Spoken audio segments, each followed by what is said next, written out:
Hello and कैसे हो आप सब लोग। मैं हूं आशीष और आप देख रहे हो मेरा चैनल बायोलॉजी वाला।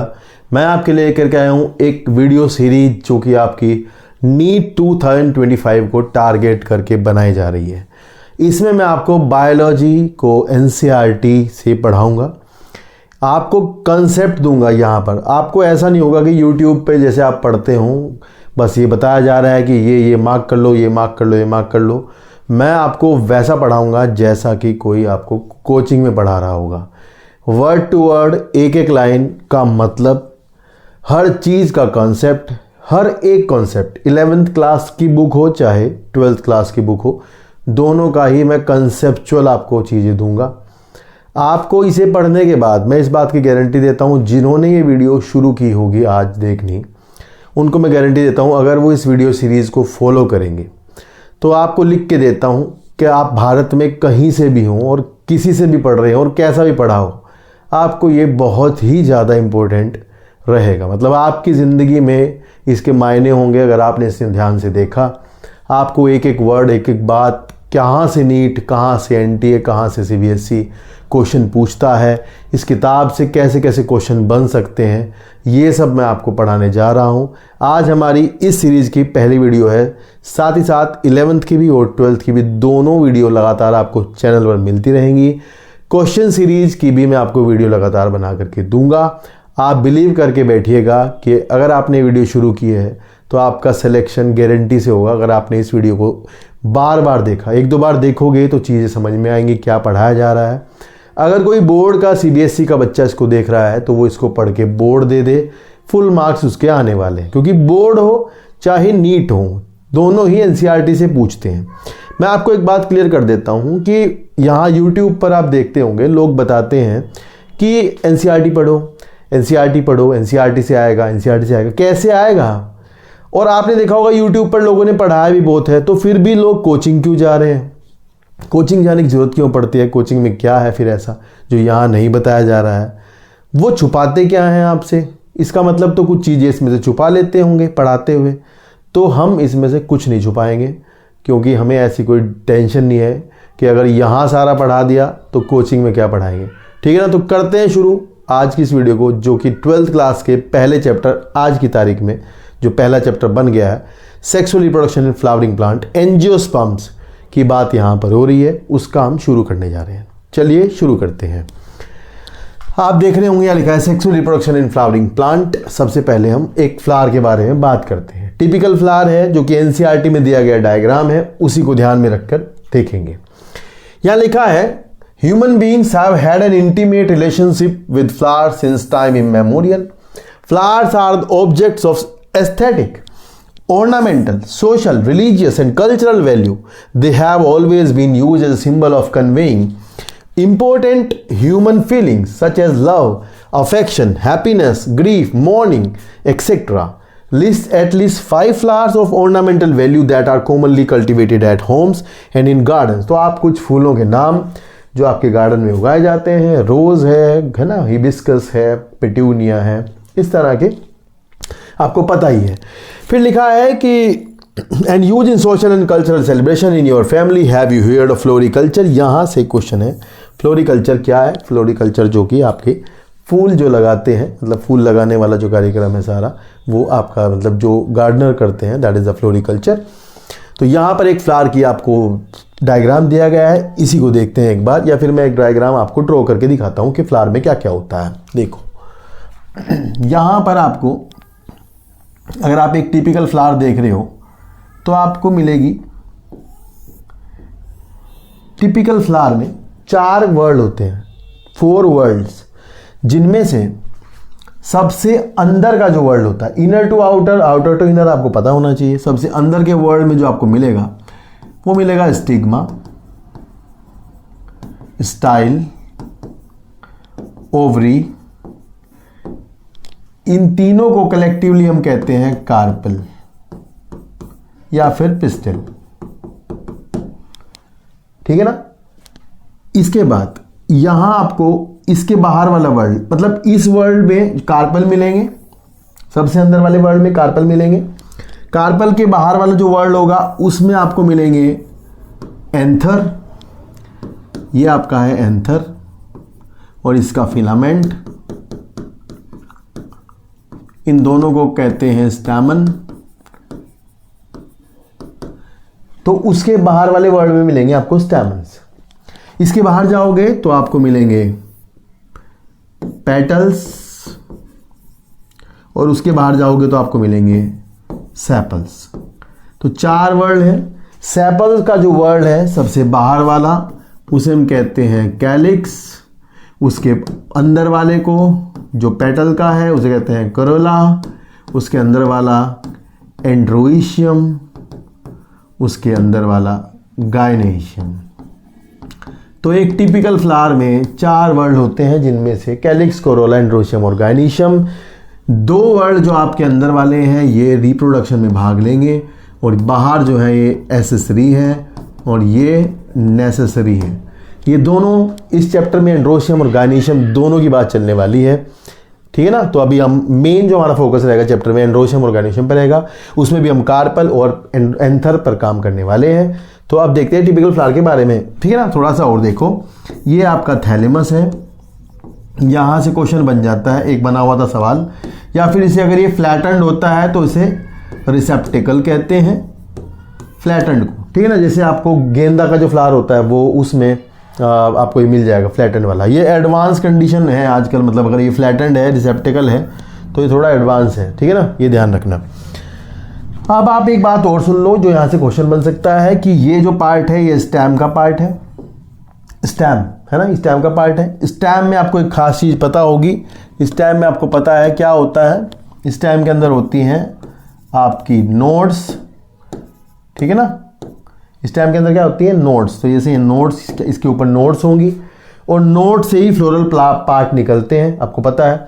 तो नोड से जो फ्लोरल पार्ट निकलते हैं वो सेपल्स हैं। इंस्टीड ऑफ लीव्स सेपल निकले हैं, फिर पेटल निकले हैं, फिर आपके स्टैमन निकले हैं, और फिर कार्पल। तो ये ध्यान रखना, ये वाली सवाल, ये वाली बात आप दिमाग में डाल के रखना कि ये जो आपका थैलेमस है ये एक तरह से कंडेंस शूट है, स्टेम का पार्ट है, कंडेंस हुआ है, तो सारी नोड एक जगह इकट्ठी हो गई हैं और वहीं से फ्लोरल पार्ट निकलते हैं, ठीक है ना। चलिए अब देखते हैं आगे क्या लिखा है। Heading pre fertilization structure and event. Pre fertilization structure and event लिखा है, much before the actual flower is seen on a plant the decision that the plant is going to flower has taken place. Several hormones and structural changes are initiated which lead to the differentiation and further development of floral primordium. अब यहाँ से question बन सकता है कि plant में फूल खिलने के टाइम पर हार्मोनल और स्ट्रक्चरल चेंज होते हैं क्या। अगर कोई पूछेगा होते हैं क्या, तो आपको यस करना है कि हाँ हार्मोनल और स्ट्रक्चरल चेंज होते हैं। ये सवाल बना सकते हैं, मतलब ये कुछ भी बना सकते हैं ना, तो यहां से क्वेश्चन क्रिएट कर सकते हैं मेरे ख्याल से, ठीक है ना। नेक्स्ट है आपका inflorescence are formed which bear the floral bird and then flowers. In the flower the male and the female reproductive structures the androecium and the gynoecium differentiate and develop. You would recollect that the androecium consists of a whorl of stamen representing the male reproductive organ and the gynoecium representing the female reproductive organ, ठीक है ना। चलो next heading है स्टेमन, microsporangium and pollen grain. तो अब यहां पर सीधा सीधा रिप्रोडक्टिव पार्ट शुरू कर दिए गए हैं। बाकी के फ्लावर के बारे में जानना हो तो 11th क्लास वाली वीडियो जो पढ़ोगे वहां पर पढ़ाया जाएगा। लिखा है कि फिगर 2.2a यानी पिछली जो फिगर थी उसके बारे में बात कर रहे हैं। Figure 2.2a shows that 2 part of the typical stamen. तो अब आपको यहां में टिपिकल स्टैमन ड्रॉ कर लेते हैं, उसके बारे में देखते हैं कि वो क्या क्या रखता है। देखो ये एक टिपिकल स्टैमन है जिसमें कि मैं आपको एक एंथर और नीचे उसका फिलामेंट है। ये है एंथर का फिलामेंट, सॉरी स्टैमन का फिलामेंट, और ये है ऊपर आपका एंथर। बाइलोब्ड एंथर है, ये बाइलोब्ड एंथर है, ये ध्यान रखना। बाइलोब्ड एंथर को अगर मैं सेक्शन काट के देखूंगा तो मुझे क्या दिखेगा। देखो भाई, अगर मैं इसका इमेच्योर स्टेट में सेक्शन काट दूंगा, ट्रांसफर सेक्शन अगर मैं इसका इमेच्योर स्टेट में काट दूंगा तो मुझे अंदर कुछ नहीं दिखेगा। मेरे को क्या दिखेगा अंदर, देखो अंदर मुझे दिखेगा ये, अगर मैं काटूंगा तो मान लो ऐसा दिखेगा, ठीक है ना, ऐसा मेरे को दिखेगा इमेच्योर में। इमेच्योर का मतलब ये है कि इसके अंदर पोलन सैक्स माइक्रोस्पोरेंजियम नहीं बनी है, तो मुझे दिखेगा ऐसा, कुछ नहीं दिखेगा। बाहर हाँ ये दिख जाएगा, बाहर की तरफ इसमें एपिडर्मिस होगी, ये दिख जाएगा, ठीक है ना। लेकिन अगर मैं आपकी बुक के हिसाब से चलूँ, आपकी बुक में जो बताया, सीधा बताया आपकी किताब में, आपकी किताब ने कहा है सीधे सीधे कि भाई एंथर है, एंथर के अंदर जाओगे तो आपको एंथर के अंदर 4 माइक्रोस्पोरेंजियम मिलेंगी। तो यहाँ पर आपकी जो बुक है वो ये नहीं बता रही है कि माइक्रोस्पोरेंजियम अंदर बनी कैसे होंगी, कैसे माइक्रोस्पोरेंजियम फॉर्म हुई है अंदर, इस पे बात नहीं कर रहे हैं, ठीक है ना। देखो अगर हम इस पे बात करेंगे तो मुझे आपको समझाना पड़ेगा थोड़ा सा, मैं समझा दूंगा। लेकिन अगर टिपिकल एंथर देखोगे तो 4 माइक्रोस्पोरेंजियम हर एक किनारे पर उस पर आपको मिलती है, चारों किनारों पर आपको 4 माइक्रोस्पोरेंजियम देखने को मिलेंगी। लेकिन अगर आप इमेच्योर देखोगे तो इमेच्योर में आपको कुछ नहीं दिखेगा, ये ध्यान रखना, ठीक है ना। चलिए अब आप देखो, इससे पहले मतलब मैं आपको थोड़ा सा माइक्रोस्पोरेंजियम के बनने का तरीका समझाता हूं क्या होता है। यहां समझ लो, एक आपकी हर किनारे से समझ लो, हर किनारे से एक हाइपोडर्मिस की सेल है, मान लो, ये वर्ड जरूर ध्यान रखना, हाइपोडर्मल सेल, ठीक है ना। ये डिफ्रेंशिएट होती है हर किनारे से, हाइपोडर्मल सेल डिफ्रेंशिएट होती है, डिफ्रेंशिएट होके आर्चिस्पोरियल सेल बनाती है। अगर आपको ये आर्चिस्पोरियल वर्ड पढ़ना है तो आप इस चैप्टर की समरी में जाकर के देखोगे तो वहाँ आर्चिस्पोरियम लिखा हुआ है, ठीक है। तो हाइपोडर्मल सेल ने डिफ्रेंशिएट हुई, आर्चिस्पोरियल सेल बनाई, आर्चिस्पोरियल सेल डिवाइड करती है और बनाती है पैराइटल सेल, और एक बनाती है स्पोरोजीनस सेल, पैराइटल सेल और स्पोरोजीनस सेल, ठीक है ना। ये दोनों ही सेल, इस बात का ध्यान रखना, डिप्लॉइड होंगी। ये भी डिप्लॉइड है, ये भी डिप्लॉइड है, ये भी डिप्लॉइड था, एंथर भी डिप्लॉइड है, क्योंकि एंजियोस्पर्मिक प्लांट स्पोरोफाइट होते हैं। इस तरह की बातें आप ध्यान रखना, मैं बीच में बताता भी रहूँगा। स्पोरोफाइट होते हैं, स्पोरोफाइट का जो भी पार्ट होगा प्लांट का वो 2n होगा। अगर प्लांट स्पोरोफाइट है तो सब कुछ क्या होगा, डिप्लॉइड होगा, 2n होगा, ये ध्यान रखना, ठीक है ना।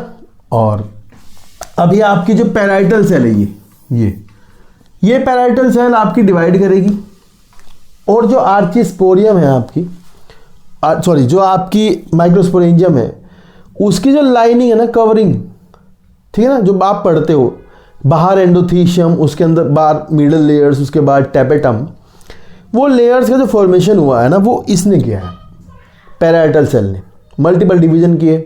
डिवीजन के बाद इसने क्या बना दिया, माइक्रोस्पोरेंजियम की जो कवरिंग है वो बनाई। उसके बाद जो स्पोरोजीनस सेल्स हैं ये आपकी, ये स्पोरोजीनस सेल ने डिवीजन किया, और स्पोरोजीनस सेल ने डिवीजन करके, मान लो ये स्पोरेंजियम है, इसके अंदर यहाँ पे बीच में यहाँ पे एक टिश्यू का फॉर्मेशन किया। टिश्यू जो बनाया इसने अंदर, वो क्योंकि ये डिप्लॉइड थी तो सारा टिश्यू डिप्लॉइड होगा, और उस टिश्यू को मैं कहूँगा स्पोरोजीनस टिश्यू। क्या कहूँगा, स्पोरोजीनस टिश्यू। तो ये टिश्यू जो बना है अंदर, ये आपका स्पोरोजीनस टिश्यू है, स्पोर बनाने वाला टिश्यू है जो कि डिप्लॉइड है। कह सकते हो माइक्रोस्पोरोजीनस टिश्यू, ये बोल सकते हो, ठीक है ना। तो ये इसके अंदर हो गया।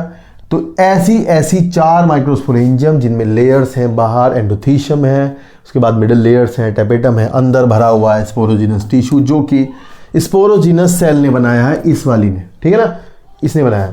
तो ये ऐसी 4 माइक्रोस्पोरेंजियम आपके एंथर के अंदर है, यहाँ यहाँ यहाँ यहाँ 4 जगह पर होंगी। बीच में जो लाइन देख रहे हो ये वाली, आप जो बीच में आपकी लाइन है, इस लाइन को देखो तो ये आपकी है कनेक्टिव। तो यहाँ कनेक्टिव का एक क्वेश्चन होता है भाई, कनेक्टिव का सवाल होता है कि कनेक्टिव एक स्टेराइल टिश्यू है, ऐसा क्वेश्चन पूछेंगे। कनेक्टिव एक स्टेराइल टिश्यू है जो कि आपका एंथर की जो लोब है उनको जोड़ने का काम करता है। और कनेक्टिव के अंदर क्या होते हैं, ध्यान रखना, पूछेंगे तो बताना, वेस्कुलर टिश्यू होते हैं। क्या होते हैं, कनेक्टिव के अंदर होते हैं वेस्कुलर टिश्यू। तो भाई जाइलम फ्लोएम वगैरह होंगी, इसको चाहिए होगा सामान, तो इसे भी चाहिए होगा ना खाने पीने का, ये ध्यान रखना। स्टेराइल होता है, ऐसे क्वेश्चन पूछते हैं जानबूझ के। फर्टाइल नहीं होता, फर्टाइल पार्ट है मतलब ये वाला स्पोरेंजियम वाला, ये फर्टाइल पार्ट है, और जो वैसा पार्ट है वो स्टेराइल वाला वो कनेक्टिव है। तो एंथर आपका हुआ बाइलोब्ड, 2 लोब है। डाइथिकस, 2 थीका, एक लोब में 2 थीका। डाइथिकस, 4 स्पोरेंजियम है, तो टेट्रा स्पोरेंजिएट, ये ध्यान रखना बस। अभी आपको बुक में मिलेगा पर मैं बता रहा हूँ, टेट्रास्पोरेंजिएट, डाइथिकस, बाइलोब्ड एंथर की बात हो रही है। भाई कुछ एग्जाम जो नीट के अलावा होते हैं उनमें बहुत सारी चीज़ें पूछी जाती हैं। मोनोथीकस पूछ लेंगे आपसे, एक सवाल पूछते हैं, हमेशा ही पूछते हैं, उसको ध्यान रखना। चाइना रोज का सवाल पूछते हैं। चाइना रोज में जो भाई होता है एंथर वो बाइस्पोरेंजिएट होता है, इस बात को दिमाग में डाल लो। हिबिस्कस लिखेंगे, चाइना रोज लिखेंगे, ऐसा पेपर में लिखेंगे चाइना रोज के एक एंथर में इतनी माइक्रोस्पोरेंजियम है, इतने माइक्रोस्पोर मदर सेल हैं। तो आपको बस ये पता होना चाहिए कि चाइना रोज में जो एंथर होता है उसमें माइक्रोस्पोरेंजियम 2 होती है। ठीक है, चलिए अब हम पढ़ते थोड़ा बुक वाली चीज़ें पढ़ते हैं। बुक में देखिए उनमें क्या लिखा हुआ है, देखो यहाँ लिखा है कि the long in the cylinder stock call the filament and the terminal generally bilobed structure call the anther. Generally bilobed लिखा है, ध्यान रखना। अगर एक लोब की बात हुई तो आर्स्यूथोबियम नाम के प्लांट में मिलती है, जबकि यहाँ उसके बारे में बात नहीं होती। नीट ऐसा सवाल पूछेगा ही नहीं। आप हम एनसीईआरटी को ध्यान में रखकर पढ़ रहे हैं। एक्स्ट्रा जानना होगा तो मैं कुछ वीडियोस बनाता हूँ, उनमें एक्स्ट्रा होगा, देख लेना ध्यान से। लिखा होगा द प्रॉक्सिमल एंड, ये नीट में आया हुआ सवाल है। The proximal end of the filament is attached to the thalamus और द पेटल। अब यार ये प्रॉक्सिमल एंड क्या होता है, देखो जैसे एंथर यहाँ से निकलता है, सॉरी जो स्टेमन है यहाँ से निकलता है, तो ये है आपका एंथर और ये है आपका फिलामेंट। बाबू जहाँ से ओरिजिनेट होता है ना, जहाँ से बनता है उसे कहते हैं प्रॉक्सिमल, ये। और ये है डिस्टल, दूर वाला छोर, दूरस्थ किनारा और समीपस्थ किनारा। यानी जैसे हमारा है तो ये कंधे वाला हिस्सा प्रॉक्सिमल है और ये उंगली वाला डिस्टल एंड होगा। तो देखो यहाँ पे ये जब समझने की बात है, ये नीट में आया था, बच्चों को पता नहीं था प्रॉक्सिमल क्या है, तो ध्यान रखना। The proximal end of the filament is attached to the thalamus और द पेटल और द फ्लावर, ये ध्यान रखना। The number and the length of the stamen are variable in flowers of different species, ये अलग अलग हो सकता है। If you were to collect the stamen each from the 10 flowers each from different species and arrange them on a slide, you would be able to appreciate the large variation in size seen in nature. Careful observation of each stamen under a dissecting microscope and making neat diagrams would elucidate the range and shape and attachment of anther in different flower. Attachment के तरीके होते हैं, स्टेमन अलग अलग तरीके से anther से जुड़ता है, कोई आधार पर, तो जैसे बेस पर जुड़ेगा तो बेसी फिक्स्ड इस तरह से होता है। ये थोड़ा अलग सवाल है, मतलब इसके सवाल पहले आते थे अटैचमेंट ऑफ एंथर के, इसके अब तो नहीं आते हैं। ठीक है, तो यहां पर ये सवाल एक मिल गया मेरे को, प्रॉक्सिमल एंड वाला, ये आएगा यहां से। आगे देखते हैं। A typical angiosperm anther is bilobed, ये ध्यान रखना है। With each lobe having 2 theca, ये ध्यान रखना है, that means डाइथिकस। And often A longitudinal groove runs lengthwise separating the theca, theca को बांटती हुई एक ग्रूव होती है जो कि पूरी लंबाई में उसको बांटती है। Let us understand the various types of tissue and their organization in the transverse section of an anther. The bilobed nature of an anther is very distinct in the transverse section of the anther. The anther is a 4-sided tetragonal structure. ये ध्यान रखना, जहां मैं mark कर रहा हूं और ध्यान रखने को बोल रहा हूं ना, that is the question, ये दिमाग में डाल लेना। अगर मैं बोल रहा हूं ना ये आएगा तो वही आएगा, आप बस ध्यान से पढ़ें। Consisting of 4 microsporangium located at the corners, 2 in each lobe, हर एक लोब में 2। हर एक लोब में 2 माइक्रोस्पोरेंजियम हुई, that means the anther is tetrasporangiate.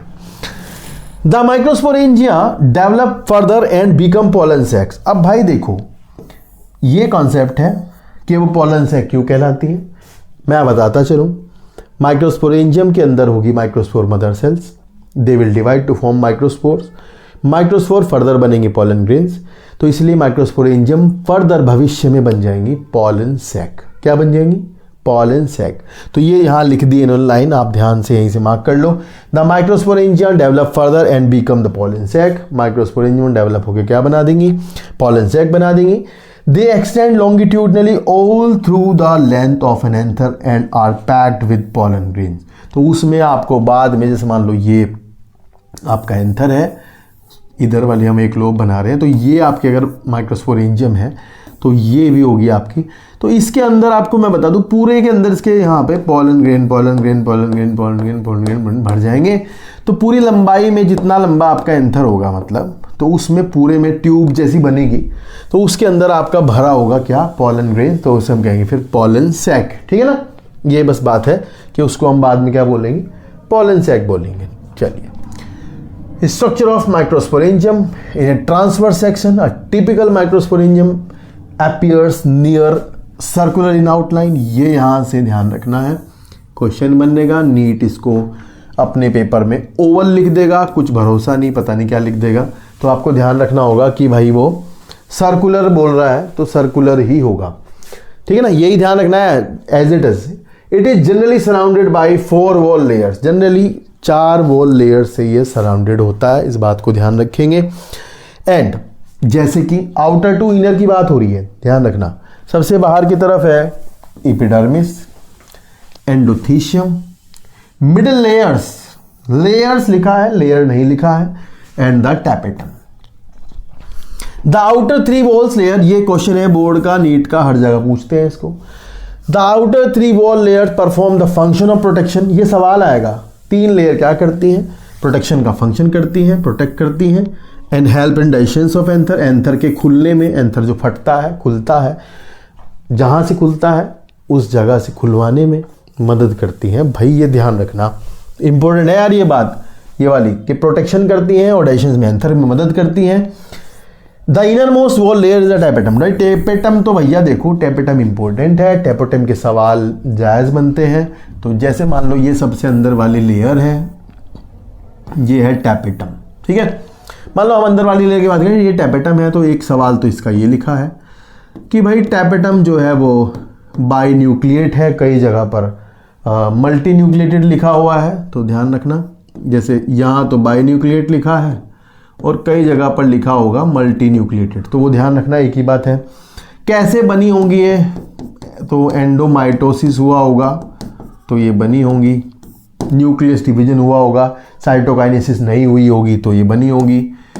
इसकी मैं सवाल बता रहा हूँ, यहाँ तो एक ही सवाल दिया है कि भाई ये नरिशमेंट करती है। देखो इसके अंदर यहाँ माइक्रोस्पोर मदर सेल्स बनेंगी, अभी आप पढ़ोगे तो वहाँ नरिशमेंट का काम होता है माइक्रोस्पोर के, वो करती है टैपेटम। और डेवलपिंग जो आपका माइक्रोस्पोर से पोलन ग्रेन होती हैं, फिर तब वो डेवलप करते हैं तो टैपेटम की ख़त्म हो जाती है, मिडल लेयर को भी ख़त्म कर देते हैं, ये ध्यान रखना आप। और टैपेटम के लिए बता दूं, टैपेटम एक एंजाइम बनाती है, कैलेज, ये आपको बता देता हूँ, एनसीईआरटी में नहीं है, इसका काम भी बता दूंगा। टैपेटम ही एक चीज़, टैपेटम की एक सेल होती है, वो एक सेल एक बनाती है जिसे हम कहते हैं यूबिस्ट बॉडी। ये सवाल एनसीईआरटी से बाहर है। यूबिस्ट बॉडी फिर स्पोरोपोलेनिन बनाती है, जो आप पढ़ोगे भविष्य में। स्पोरोपोलेनिन अभी पढ़ाऊंगा, जो पोलन ग्रेन की एग्जाइन होती है वो है, मतलब वो है स्पोरोपोलेनिन की बनी होती है, तो वो यूबिस्ट बॉडी बनाती है। इनके बनाने में पोलन टैपेटम का हाथ है, ये ध्यान रखना, ठीक है ना। तो ये इसके थोड़े सवाल हैं, बन जाते हैं जो। तो यहाँ लिखा है कि इट नरिश, ये सवाल आपके एनसीईआरटी से फंसेगा जरूर कि टैपेटम का काम क्या है। भाई कॉमन क्वेश्चन है, तो आता ही है ऐसे सवाल ना, बोर्ड में पूछते हैं, इधर उधर पूछते रहते हैं। It nourish the developing pollen grain, developing pollen grain को नरिश करता है। Cells of the tapetum possess dense cytoplasm, tapetum की सेल डेंस साइटोप्लाज्म पॉजेस करती हैं। ये सवाल आएगा भाई यहाँ से, मेरे को लगता है ये वाला। And generally have more than one nucleus, ये सबको पता है। ये कह रहे हैं कैसे बने होंगे, तो भाई ये हुए होंगे वही, मतलब न्यूक्लियर डिवीजन, कैरियोकाइनेसिस हुआ होगा और फिर सेल नहीं डिवाइड करी होगी, साइटोकाइनेसिस नहीं हुआ होगा। तो when the anther is young, a group of compactly arranged homogeneous cells, एक जैसी सेल्स, मैंने आपको बताया था आपके जो स्पोरेंजियम है, माइक्रोस्पोरेंजियम जिसे कह रहे हो, उसके अंदर पता क्या होगा, उसके अंदर सेंटर में भरी हुई है आपकी क्या सेल्स, जो कि एक जैसी हैं। तो मास ऑफ सेल है, मतलब एक तरह का टिश्यू वहाँ भरा हुआ है जिसे कहते हैं स्पोरोजिनस टिश्यू। अब टिश्यू की हर एक सेल डिप्लॉयड होगी और टिश्यू भी डिप्लॉयड होगा, क्योंकि जो एंजियोस्पर्म्स है वो डिप्लॉयड है। यार ये डिप्लॉयड वाली हैप्लॉयड वाली बातें जो है आप इन्हें थोड़ा ध्यान से पढ़ेंगे, क्योंकि ये पूछेंगे ऐसे सवाल, डिप्लॉयड कौन है, हैप्लॉयड कौन है। तो ध्यान रखना कि homogenous cells called the sporogenous tissue that is the diploid twin occupy the centre of the each microsporangium, के बीच में आपकी यही होती है, ये बात ध्यान रखना, ठीक है। चलिए अब हम देखते हैं नेक्स्ट। ये है आपका डायग्राम जो कि आपके एनसीईआरटी का ही है। इस डायग्राम में आपको दिखाया गया है layers, outer layer, inner layer कौन कौन सी है। बोर्ड वगैरह के एग्जाम में ये ड्रॉ करने को पूछते हैं, यहाँ ये बनाया हुआ है तो मैं समझाता हूँ। इसमें आप देखोगे कनेक्टिव दिखाया है मैंने बताया आपको कनेक्टिव क्या है, कनेक्शन करता है, बीच का लोब को जोड़ता है, ये ध्यान रखना। सबसे बाहर एपिडर्मिस है, उसके अंदर एंडोथीशियम है, उसके बाद स्पोरोजिनस टिश्यू है, टैपेटम है। एंडोथीशियम में सेल्यूलोज के माइक्रोफाइब्रिल्स होते हैं, ठीक है ना, ये एक सवाल था, मैं बता देता हूँ।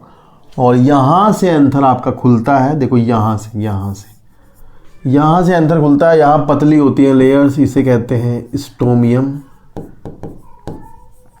ये मुख एंथर का मुंह है ये, तो यहीं से देखो खुला है ये। जब एंथर खुलता है तो डाइजेशन होता है, तो स्टोमियम से होता है। यहाँ आप देखोगे बाहर एपिडर्मिस है, एंडोथीशियम है, मिडल लेयर्स हैं। अब लेयर्स दो दिखाई हैं, तीन वो अलग, वो जितनी भी हो सकती हैं। माइक्रोस्पोर मदर सेल्स हैं जो कि डिप्लॉयड हैं, टैपेटम है, बाइन्यूक्लिएट है, दिखाई नहीं है। अंदर भरा हुआ है आपका टिश्यू जिसकी सेल्स, सारी सेल्स, ये ध्यान रखेंगे आगे पढ़ेंगे, सारी सेल्स माइक्रोस्पोर मदर सेल बन सकती हैं।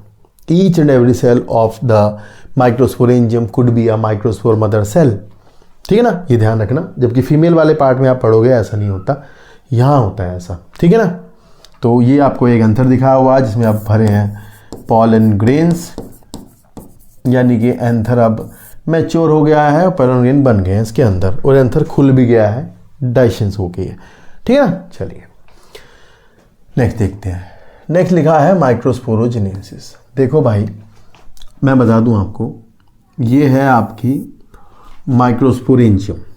मान लो अंदर वाली लेयर बना रहा हूँ, इसके अंदर मैंने पढ़ाया था माइक्रोस्पोरोजिनस टिश्यू।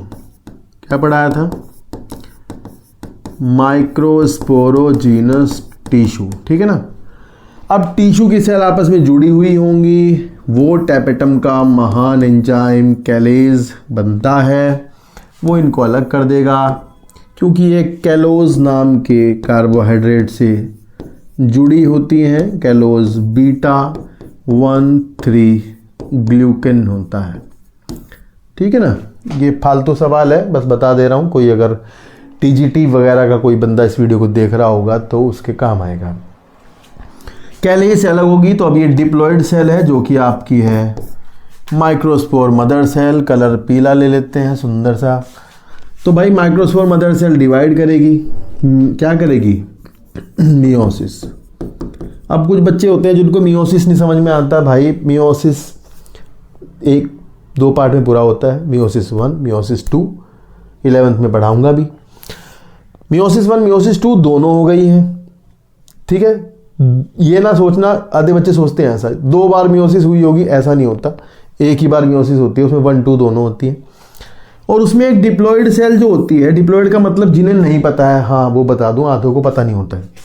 डिप्लॉयड मतलब इस सेल के न्यूक्लियस में जितने भी क्रोमोसोम होंगे वो पेयर होगा, मतलब ऐसे, चाहे वो 10 है, 20 है, 50 है, 100, हमें नहीं पता, पर उसके अंदर जो भी होगा वो पेयर में होंगे। तो पेयर में है तो मतलब डिप्लॉयड है, अनपेयर्ड क्रोमोसोम्स हैं तो मतलब हैप्लॉयड है। तो अब पेयर में मतलब ऐसा एक पेयर, ठीक है। और ये सेल जिसके मैंने पेयर बनाया है G1 में है। अगर आप मियोसिस में देखोगे तो ये एस फेज नहीं करी इसने, G2 में नहीं बना रहा हूँ मैं ड्रॉ करके, ठीक है। तो ये नॉर्मल सेल के बना रहा हूँ। इस तरह के कन्फ्यूजन आते हैं बच्चों को कि ये क्यों नहीं बनाया, क्रोमोसोम बनाया तो ऐसा क्यों नहीं बनाया। तो ऐसा बनेगा बाद में, ठीक है। अभी मैं नॉर्मल सेल के बना रहा हूँ, तो आप ध्यान रखना पेयर है, ये भी पेयर है, ये भी एक पेयर है, ठीक है। इसमें 4 क्रोमेटिड है बस। तो मियोसिस करेगी, मियोसिस करके सेल 4 सेल बनाएगी। 4 सेल जो बनेंगे आपकी, वो चारों सेल इस तरह से या तो जुड़ी हो सकती हैं, इसको कहते हैं टेट्राहेड्रल टेट्राड। क्या कहते हैं? टेट्राहेड्रल टेट्राड इसको कहते हैं। और या फिर ऐसे हो सकती हैं, it could be like this. ये आपका है आइसो बाइलेटरल टेट्राड। तो भाई आइसो बाइलेटरल हो सकता है या टेट्राहेड्रल हो सकता है, डेकासेट, लीनियर, टी शेप, कुछ भी हो सकता है। नॉर्मली जो डाइकोट्स हैं उनमें ये होता है नॉर्मली, और मोनोकोट में होता है ये ध्यान रखना बस, ठीक है ना। तो इसकी चारों सेल हैप्लॉइड हैं, और 4 मियोसिस के बाद माइक्रोस्पोर मदर सेल ने बना दिए हैं माइक्रोस्पोर। अभी ये माइक्रोस्पोर जो कि हैप्लॉइड हैं, अभी ये एक जगह जुड़े हुए हैं, दे विल सेपरेट फर्दर, ये अलग हो जाएंगे, ठीक है। ये भी चिपके हुए हैं आपस में, ये सेपरेट हो जाते हैं, ठीक है। तो ये है माइक्रोस्पोरोजेनेसिस। लिखा है कि as the anther develops the cell of the sporogenous tissue undergo meiotic divisions to form microspore tetrads. What would be the ploidy of the cell of the tetrad? Tetrad की सेल की ploidy haploid होगी, ये ध्यान रखेंगे। कैसी cell होंगी? Haploid cell होंगी सारी चारों, ठीक है ना। और जितने भी माइक्रोस्पोर बनेंगे उनके अंदर कैपेबिलिटी है कि वो बनाएंगे आपका पोलन ग्रेन, ठीक है। ये ध्यान रखना आप। अगर मैं आपको एक बात बता दूं छोटी सी, अगर कोई स्पोर है, याद कर लेना, मतलब ये बात, स्पोर हैप्लॉइड है और ये फर्दर डिवाइड करता है, तो ये पहली बात तो ये माइटोसिस करेगा। और ये स्पोर अगर माइटोसिस करके डिवाइड करता है तो ये जो बनाएगा ना भाई, वो चीज़ गैमेटोफाइट होगी, ये ध्यान रखना है। जो ये बना देगा, ये 2 सेल बनाए, ये 2 सेल बनाए, 3 बनाए, 4 बनाए, टिश्यू बनाए, पेड़ बना दे, पौधा बना दे, इस स्पोर से डिवाइड करके माइटोसिस करके जो आइटम प्लांट में बनेगी, यहाँ ब्रायोफाइटा, टेरिडोफाइटा, जिम्नोस्पर्म, एंजियोस्पर्म तक, ध्यान रखना वो जो बनेगा वो क्या होगा? गैमेटोफाइट होगा। क्या होगा? गैमेटोफाइट होगा। क्लियर है? चलो, यहां लिखा है as each cell of the sporogenous tissue, ये ध्यान रखना नीट में आएगा।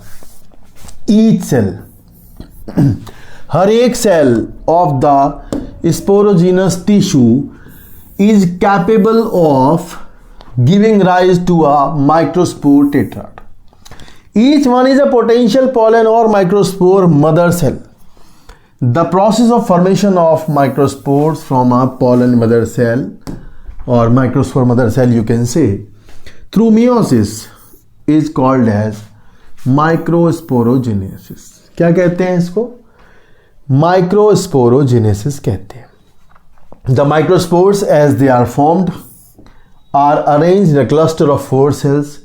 The microspore tetrad as the anther mature and dehydrate, ये ध्यान से मार्क कर लेंगे, the microspore dissociate from each other and develop into pollen grains. तो pollen grain is the male gametophyte. pollen grain क्या है? मेल गैमेटोफाइट है, क्योंकि स्पोर से जो बनेगा वो गैमेटोफाइट होगा। Inside each microsporangium, several thousands of microspore or pollen grains are formed that are released with the digestion of anther. Anther के फटने पर जो बाहर निकल जाते हैं, ठीक है ना। यहाँ तक की बात है जो कि आपको pollen grain फॉर्म होगी, मतलब माइक्रोस्पोर अलग हो जाएंगे। फर्दर अब माइक्रोस्पोर डेवलप करेगा, वो आपको समझाना है। माइक्रोस्पोर डेवलप करेगा, डेवलप करके माइक्रोस्पोर पॉलन ग्रेन बनाएगा, उसे माइक्रोगैमेटोजेनेसिस कहते हैं, जो एनसीईआरटी ने नाम तो टर्म तो दिया नहीं है, लेकिन आप समझो कि कैसे माइक्रोस्पोर डेवलप करके किस तरह से माइक्रोस्पोर आपका मेल गैमेटोफाइट का फॉर्मेशन करेगा, वो मैं आपको समझाता हूँ। फिर हम पढ़ेंगे आगे हेडिंग जो हमारा दिया गया ये वाला कि पॉलन ग्रेन के बारे में हम पढ़ेंगे तब, जब हम पहले समझ लेंगे कि किस तरह से पॉलन ग्रेन का डेवलपमेंट होता है। चलिए देखते हैं। देखो होता सिंपल है, बहुत ज़्यादा दिक्कत नहीं है, देखो आसान है। ये आपका माइक्रोस्पोर है, एक सवाल बताऊंगा बढ़िया। ये है माइक्रोस्पोर, आप बताओ हैप्लॉइड है डिप्लॉइड? हैप्लॉइड है। कैसा है भाई? हैप्लॉइड। ये है इसका न्यूक्लियस ये है इसका न्यूक्लियस, ठीक है। ये अब इसके अंदर ये एक मेम्ब्रेन बनी है ऐसे मानो, या फिर मेम्ब्रेन मैं बना देता हूं अंदर दूसरे कलर से। ये है मेम्ब्रेन, इसके बाहर जो रेड कलर की बनी है ये है इंटाइन, और बाहर एक बेहतरीन आर्किटेक्चर वाली लाइन जिसे कहते हैं एक्साइन। ऐसा कंडीशन है अभी, मतलब एक्साइन आउटर लेयर है, उसके अंदर है इंटाइन और अंदर ये मेम्ब्रेन है, इसे ज़रूर ध्यान रखना। और ये इसका न्यूक्लियस है। एक जगह यहाँ पर इस जगह पर एक्साइन एब्सेंट है, इस बात को आप ध्यान रखेंगे। यहाँ एक्साइन क्या होगी? एब्सेंट है एक जगह पर। जहाँ एक्साइन एब्सेंट है उसे जर्म पोर कहते हैं।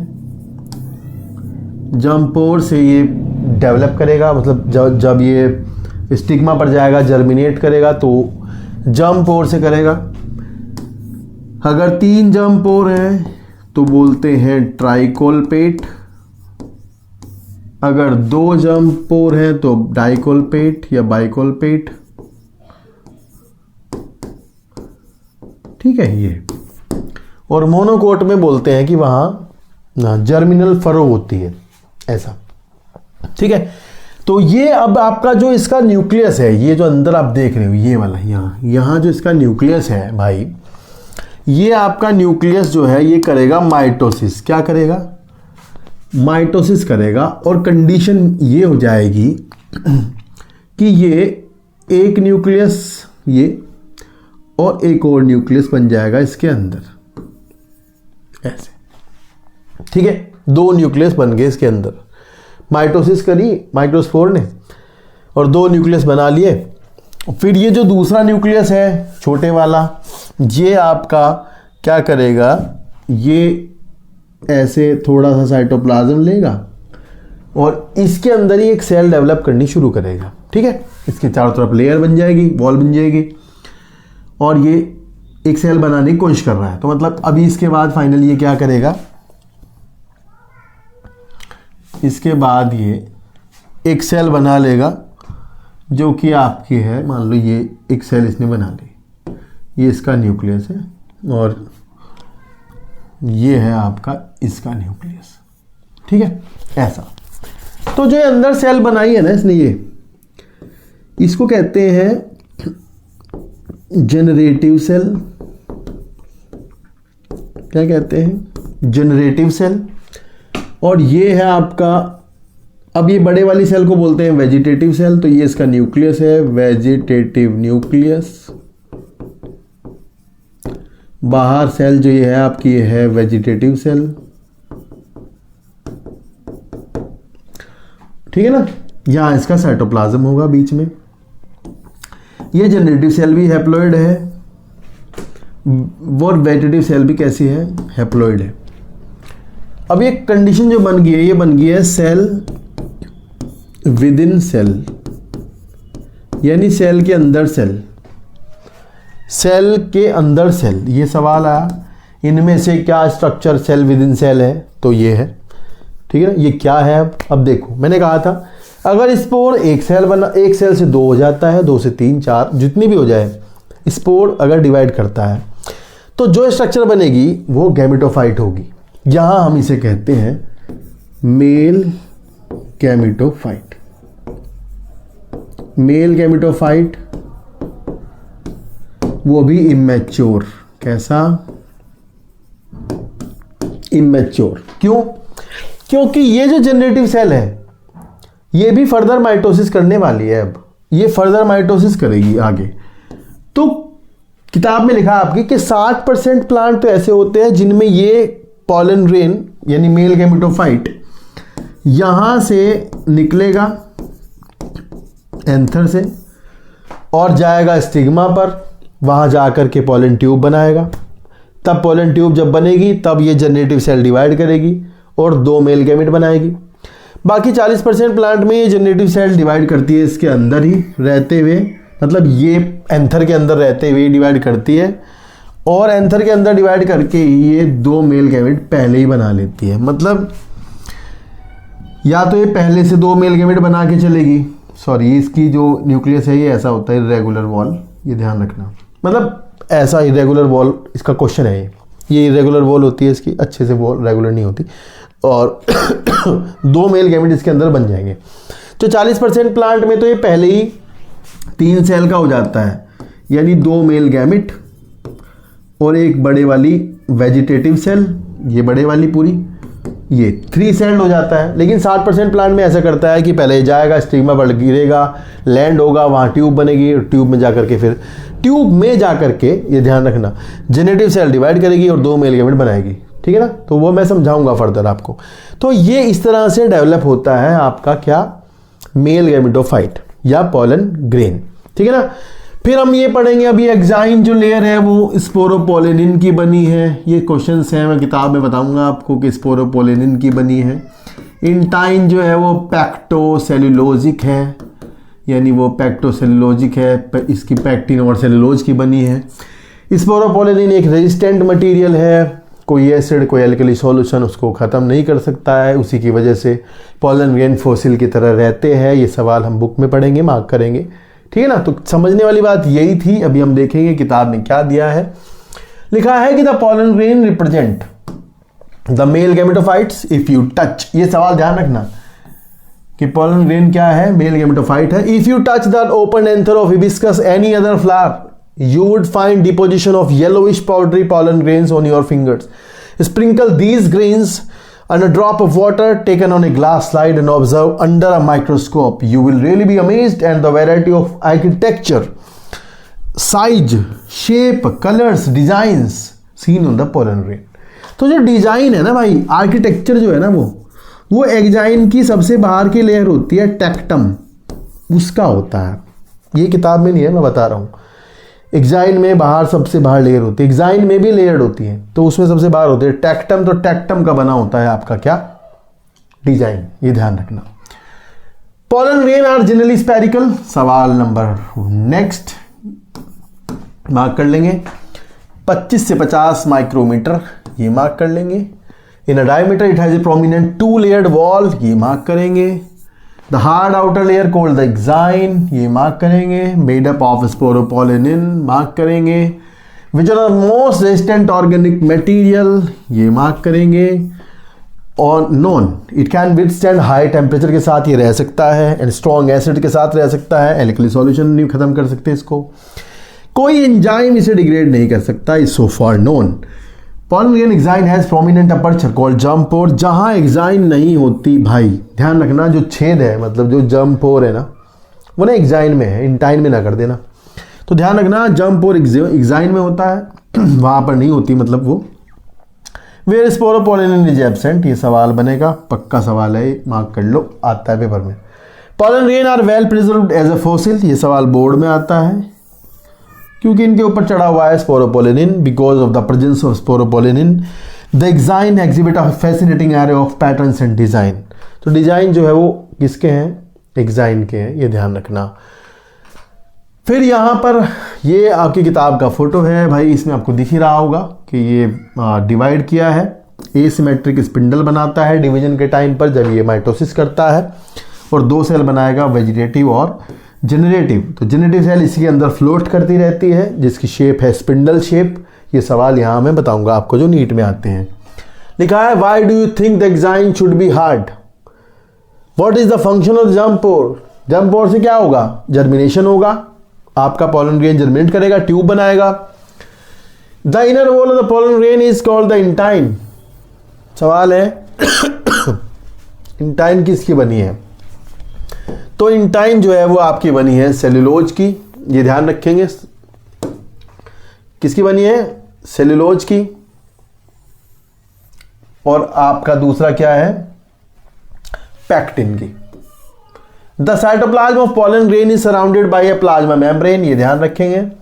When the pollen grain is mature it contain two cell, vegetative cell and generative cell.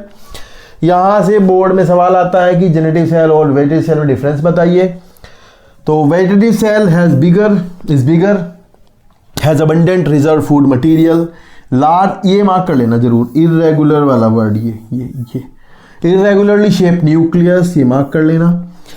The generative cell is small and floats in the cytoplasm of the vegetative cell. तो भाई ध्यान रखना, cell within cell structure बन गई है। कैसी बनी, cell within cell, cell within cell, ये ध्यान रखना दिमाग में। And it is a spindle shape, ये क्वेश्चन बनेगा कि भाई जेनेटिव सेल कैसी होती है, स्पिंडल शेप होती है, with dense cytoplasm and a nucleus. In over 60% of the angiosperm pollen grains are shed at the two celled stage. Two celled में कौन कौन है, वेजिटेटिव सेल है और जेनेटिव सेल है। In the remaining species the generative cell divide mitotically to give rise to two male gametes. तो बाकियों में जेनेटिव सेल डिवाइड करती है और दो मेल गैमेट बनाती है। दो मेल गैमेट बनने के बाद पोलन ग्रेन 3 सेल्ड हो जाएगा और मैच्योर हो जाएगा। ठीक है, ये ध्यान रखना। तो ये सवाल आता है कि 3 सेल्ड पोलन ग्रेन में क्या क्या होता है, 2 मेल गैमेट और 1 वेजिटेटिव सेल। समझ आ गया होगा आपको पक्के से, ठीक है ना। चलिए नेक्स्ट देखते हैं। नेक्स्ट है पोलन एलर्जी का टॉपिक। देखो, pollen grains of many species cause severe allergy and bronchial afflictions in some people, often leading to chronic respiratory disorder। Asthma कर देंगे, ब्रोंकाइटिस कर देंगे। It may be mentioned as parthenium carrot grass, ये आपको पता है weed है, ये इंडिया में आ गया था गेहूं के साथ में, है ना, इंपोर्टेड वीट के साथ में आया था इंडिया में। क्वारंटाइन कंट्रोल जब नहीं होता था, मतलब वहाँ जहाँ जहाज से उतरता है तो चेक नहीं होता था, तो ये भेज दिया था, अब ये फैल गया है। तो ये क्या करता है, यूबिक्यूटस है, हर जगह मिलता है और ये पोलन एलर्जी करता है। ठीक है, और ऐसे बहुत सारे हैं, एमेरेंथस है वो भी पोलन एलर्जी करता है, ऐसे बहुत सारे हैं जो एलर्जी करते हैं। ग्रासेस यूजुअली करते हैं ये। आपको एक सवाल पूछेंगे कि हे फीवर किससे होता है, तो हे फीवर पोलन ग्रेन की एलर्जी से होता है, ध्यान रखना। नेक्स्ट है pollen grains are rich in nutrients. ये एक लाइन है यहाँ पे लिखी हुई है, पोलन ग्रेन न्यूट्रिएंट रिच होते हैं। आज की तारीख में इनकी टेबलेट्स मिलती हैं, लोग खाते हैं सप्लीमेंट की तरह।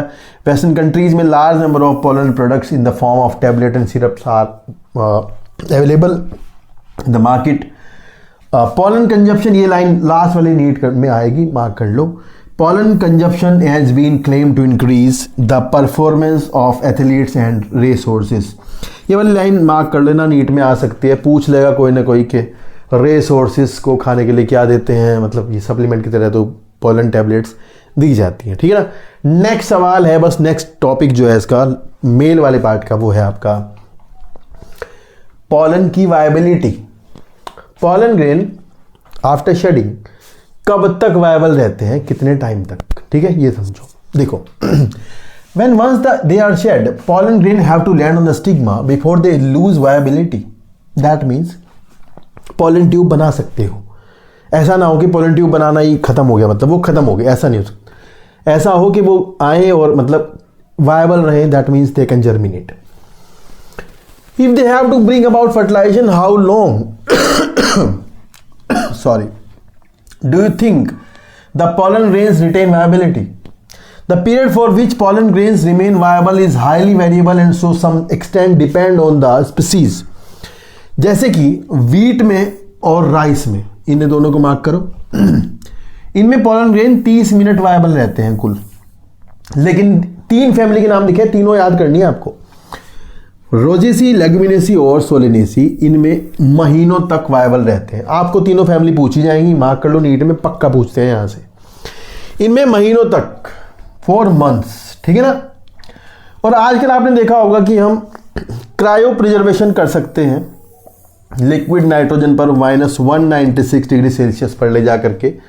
पॉलन रेंज को पॉलन बैंक बना रखे हैं, वहाँ पर हम सेव कर सकते हैं और फ्यूचर में हम उन्हें जब चाहे यूज कर सकते हैं। तो क्रायो प्रिजर्वेशन के लिए ये पूछते हैं कि कितना टेम्परेचर चाहिए होता है, -196 डिग्री सेल्सियस लिक्विड नाइट्रोजन का टेम्परेचर है, ठीक है ना। तो ये हमारा मेल वाला पार्ट यहाँ इस वीडियो में ख़त्म हो जाता है। इसके बाद आपको फीमेल वाला पार्ट पढ़ाया जाएगा नेक्स्ट वीडियो में। होप सो आपको अच्छी लगेगी वीडियो। अगर कोई प्रॉब्लम है तो आप कमेंट करके ज़रूर बताना, मैं सुधारने की कोशिश करूँगा। और विजिबिलिटी वगैरह कैसी है, दिख कैसा रहा, ये सब आप कमेंट करके बताना। जिन तक ये वीडियो पहुंची है ज़रूर कमेंट करना, ये मेरा कॉन्फिडेंस बूस्ट करेगा कि आप देख रहे हैं। और देखना ज़रूर, अगर शुरू की है किसी ने तो शुरू की होगी तो ख़त्म की होगी अभी आकर के, तो उसका बहुत ज़्यादा फ़ायदा होगा अगर आप इस वीडियो को पूरा देखेंगे, पूरा देख रहे हैं। नेक्स्ट भी आपको मिलेंगी, पक्का वीडियो मिलती रहेंगी लगातार चैनल पर, क्योंकि अभी जो है टाइम है 4 महीने का नीट में, और ये 2-2.5 महीने में सारा कोर्स ख़त्म हो जाएगा। It will be beneficial to, मैं गारंटी देता हूँ आपको। अगर आप इस चैनल पर आए हैं तो ज़रूर कुछ ना कुछ लेकर के जाएंगे। थैंक यू सो मच पूरा देखने के लिए। टेक केयर, बाय बाय, मिलते हैं नेक्स्ट वीडियो में। और सब्सक्राइब करके जाना अगर एक वीडियो देख ली है तो। Thank you.